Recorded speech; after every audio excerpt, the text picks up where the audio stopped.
தம்பி பிளாக்ல டிக்கெட் இருக்கு, 2000 தான், வாங்கிக்கிறியா? நான் இவங்க ஆடுற டெஸ்ட் மேட்சிங் நான் ஃபோன்லேயே பார்த்துட்டு போயிடுவேண்ணே. அதுவும் கரெக்டு தான் தம்பி. சரி, எவ்வளோமே டிக்கெட் வாங்க மாட்டேக்கான். பேசாமல் ஃப்ளமிங் ஃபோன் பண்ணி, ஹலோ ஃப்ளமிங் ஜி, எவனுமே இங்கே சிஎஸ்கே டிக்கெட் வாங்க மாட்டேங்கிறான். ஆ ஆ ஆ ஓகே ஜி, ஓகே ஜி. தம்பி, யாருக்கும் தெரியாத ரகசியம் ஒன்று சொல்கிறேன். அடுத்த மேட்ச் தலை தான் கேப்டனு. ருத்ராஜுக்கு அடிப்பட்டுச்சுன்னு வீட்டுக்கு அனுப்பிட்டாங்க. இந்த சீசனே விளாட மாட்டாப்புல. போன மேட்ச் தான் நான் ருத்ராஜ் இல்லைண்ணா, இதெல்லாம் உண்மையாண்ணா? தம்பி, நீங்கள் 5 நிமிஷம் கழிச்சு இப்போ ஃபோனை பாரு, வந்திருக்கும். என்னண்ணா சொல்கிறீங்க? உண்மையாக தானே நீங்கள் சொன்னது உண்மையாச்சுண்ணா? அதுதான், தலை வராருன்னு பயங்கரமாக டிக்கெட் ரேட்லாம் வேறு லெவலில் இன்க்ரீஸ் ஆகிடுச்சு. அண்ணங்கிட்ட தான் கம்மியாக இருக்குது, வாங்கிட்டு போ, அப்புறம் அவ்வளோதான் பார்த்துக்க.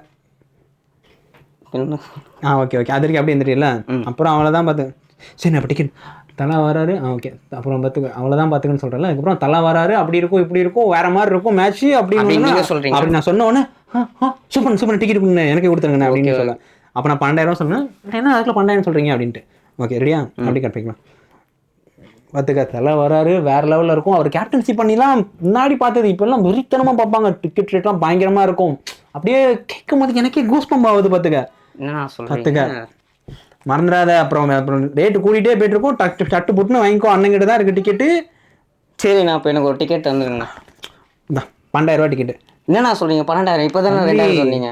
பின்ன தலை வாராருன்னா சும்மாவா, வேற லெவலில் பார்த்துக்கோ. அப்படி உள்ள என்ட்ரி என்ன போட்டு வச்ச எப்படி போடுவாங்க அதெல்லாம் பார்த்துக்க. தந்துருங்கண்ணா, தந்துருங்க. சரி ஓகே.